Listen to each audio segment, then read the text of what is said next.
nos vendemos acá en el Abogado Cazador, permanecemos siempre con la misma línea de lucha frontal contra la corrupción. Pase lo que pase, pero por si acaso no soy de aquellos que dicen, ay, me han amenazado, ay, para ganar más sintonía. Gracias a Dios nadie me amenaza, y mejor les conviene, porque al final el pueblo es el que respalda este programa, El Abogado Cazador.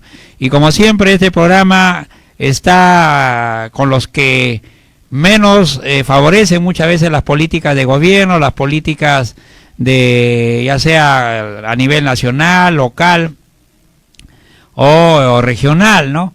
Este será una siempre permanente presentación del programa El Abogado Cazador. Y ya hemos dicho que dejaremos de hablar y dejaremos de luchar por los que menos tienen el día que nos tengamos que perder la vida, porque todos tenemos que morir. Pero ojalá vendrán nuevos abogados cazadores y seguirán esta ruta de que hemos iniciado. Ahí está Luis con sus programas los jueves y viernes con los jóvenes, ¿no? Dando una alternativa de también comunicarse los jóvenes, porque los jóvenes no son el futuro, los jóvenes son el presente. Y bien, como ustedes saben, también nosotros tenemos una línea de apoyo total a los amigos con discapacidades.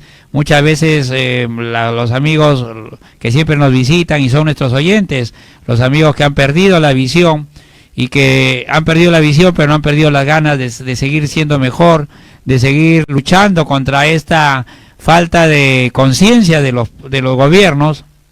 Y qué mejor de tener a alguien que realmente tiene una calidad profesional, un estatus no solamente académico, sino sobre todo humano, como es nuestro amigo el licenciado Salomón Pilman Velázquez, a quien ha venido a la ciudad de Trujillo, nos está visitando y ha asistido a este 6º simposio en Gobernabilidad y Derechos Humanos. Realmente importantísimo este curso, le han dado su diploma porque él ha venido como ponente. ¿Cómo está, licenciado?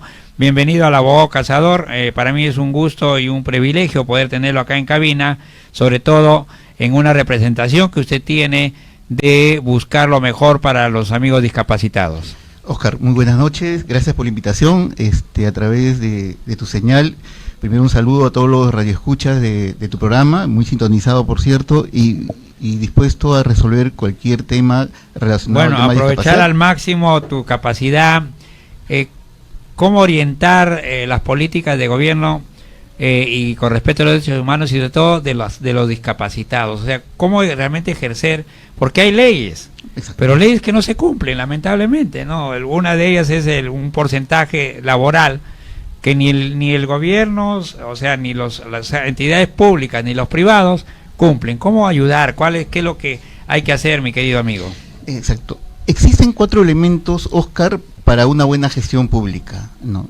La primera es contar con evidencias, estadísticas, datos para poder realizar normas que se ajusten a la realidad. Muchas veces ya han salido varias normas que tienen muy buena intención. Pero lo hacen en el gabinete, en teoría. Exacto. Y no tienen evidencia, no tienen un respaldo científico, un respaldo de estadísticas, de números de quiénes son, cuántos son, dónde están, qué dificultades tienen, qué necesidades tienen. Entonces, hay un primer elemento que es el tema de las evidencias, el segundo es un tema del presupuesto, porque pueden haber muy buenas normas, que también lo hay por supuesto, que también hay muy buenas normas, pero que al no haber presupuesto, es lo que por ejemplo yo pienso con el CIS, ¿no? Que se ha generalizado, todos tenemos derecho al CIS, pero ahorita que los pocos que están en el CIS no reciben nada, las farmacias no tienen nada, es decir, o sea, solamente se dan para los aplausos, pero como tú dices, no hay las evidencias. Exactamente, ¿no? Y hablar del tema de los servicios, porque el CIS es un servicio público, nos lleva a un tema de fondo, porque los servicios públicos es la forma como se comunica la población con el Estado. El Estado se comunica, Oscar, a través de los servicios públicos, y si los servicios no son eficientes, no son de calidad, no son suficientes, bueno, no tienen todas las características necesarias para que una población se sienta identificada y satisfecha, lo que va a generar es problemas entre el Estado y la sociedad, rupturas. Y claro, lo que les ha producido en Chile. Chile es una explosión social de eso. Exactamente. Y no solamente en Chile. Está corriendo como un reguero de pólvora, está corriendo eso en Latinoamérica, ¿no es cierto? Exacto. Y en Europa también, Francia y etcétera, ¿no? Y es un fenómeno en Latinoamérica sobre todo, ¿no? Pero el tema es que ¿Cómo evitamos entonces para que existan esos conflictos, esas rupturas?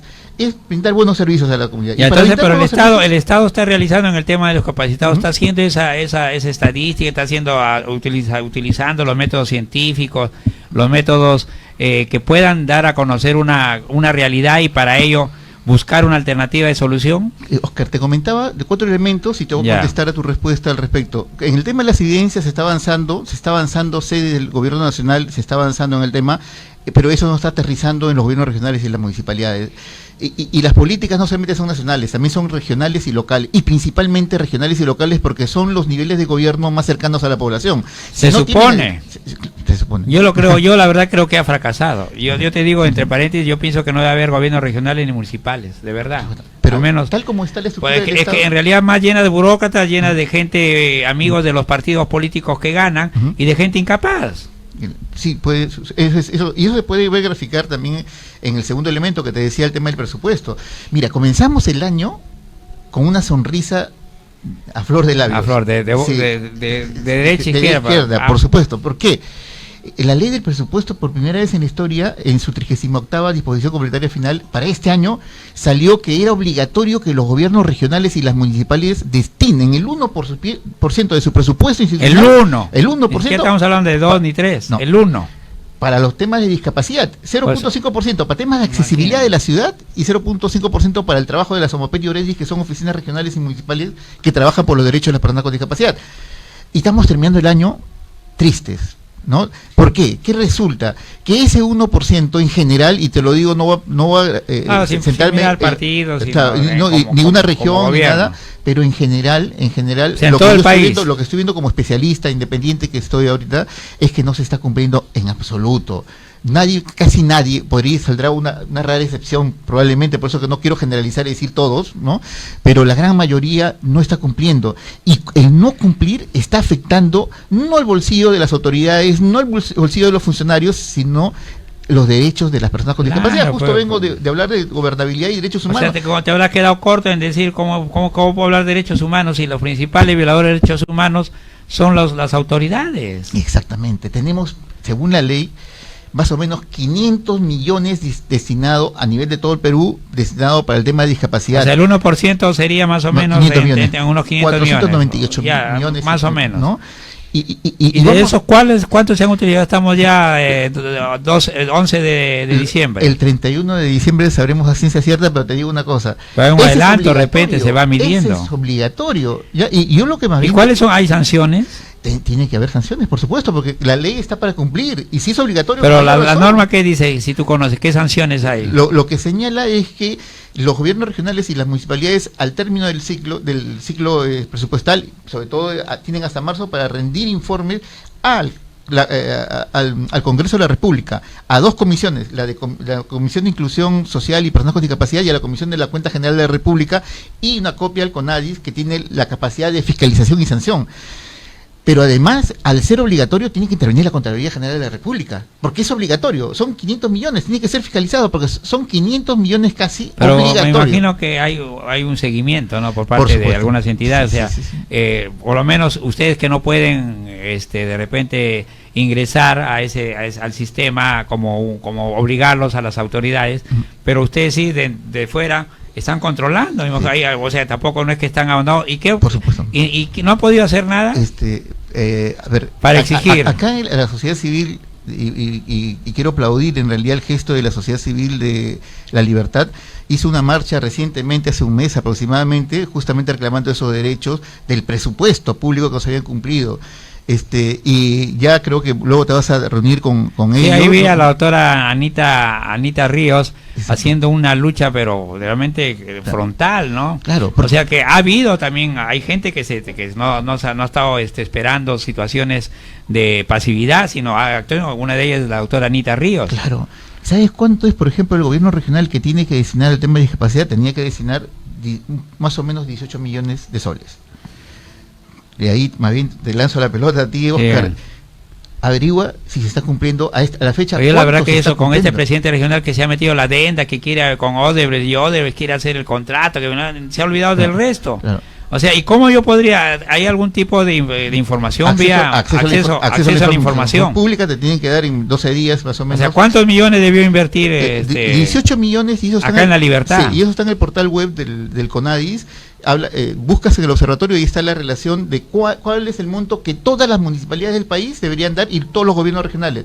Por si acaso, la Municipalidad Provincial de Trujillo, 1.766.000, si no más no recuerdo. Le ha tocado. Todo. Hay que ver, hay que ser vigilantes, no solamente las autoridades que tienen la función de fiscalizar y sancionar, sino también la sociedad civil y también los medios de comunicación. Claro. Yo creo que trabajamos por las personas, y las personas son hombres, mujeres, niños, adolescentes, personas adultas mayores, pero también personas sin discapacidad y con discapacidad, y tenemos que velar por ellos, ¿no? Porque también somos la voz. Y que la sensibilidad de la población, que tiene que entender que una persona discapacitada, muchos no nacen discapacitados, se hacen en el desarrollo de sus vidas, y en algún momento vamos a ser discapacitados. O sea, no hay que, como diría antiguamente, no hay que escupir al cielo, porque ni mirar con cierta sin ninguna actitud de apoyo, porque nuestras vidas o nuestros familiares, nuestros seres más queridos pueden llegar a ser discapacitados. Según las cifras del último censo de población y vivienda del 2017, dice que el 10.3% de la población tiene una discapacidad. Eso significa de que de cada 10 personas hay una persona con discapacidad. Imagínate. ¿No? O sea, es grave. O sea, por lo tanto, si no tenemos discapacidad, algún familiar o amigo lo va a tener. Entonces es un tema sensible. Es un tema estadístico, ¿no? Claro. Y tú lo has dicho muy bien, Oscar. El tema de la discapacidad principalmente es adquirida, y eso es preocupante, ¿ya? Porque ¿por qué se adquiere? Por descuido justamente del Estado. Por ejemplo, si sabemos que, por ejemplo, los accidentes de tránsito son los causantes de muchas discapacidades, y muchos de estos accidentes de tránsito, por ejemplo, son en estado de ebriedad, ¿qué campañas se hacen? ¿De qué manera se está haciendo para evitar ese tipo de Ahora, bueno, entonces, ¿qué podría haber originado? Porque por ahí me informan de que para el 2020 ya no habría presupuesto.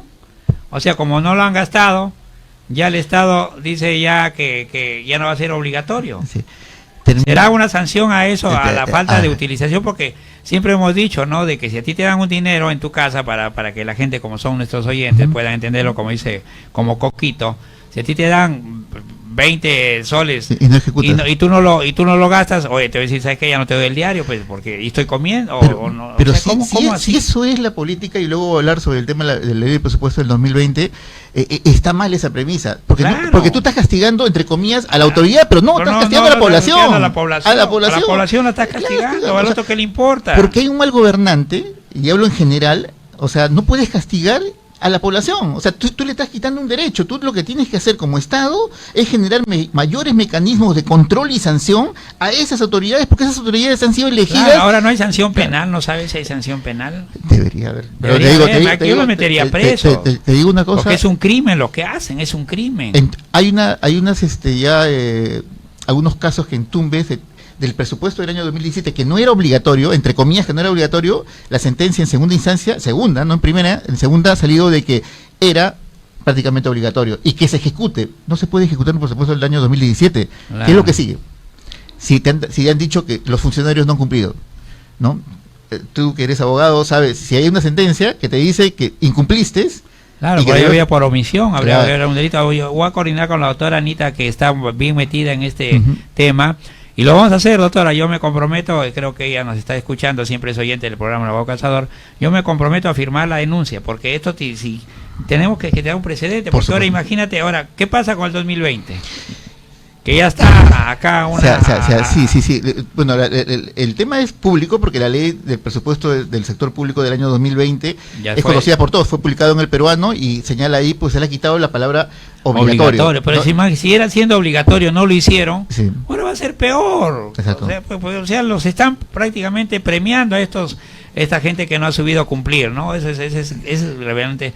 Y eso tiene que ver en una política. Ahora no sé, ¿qué tiene que ver esto del presupuesto? ¿Qué ministerio es? El Ministerio de Economía y Finanzas.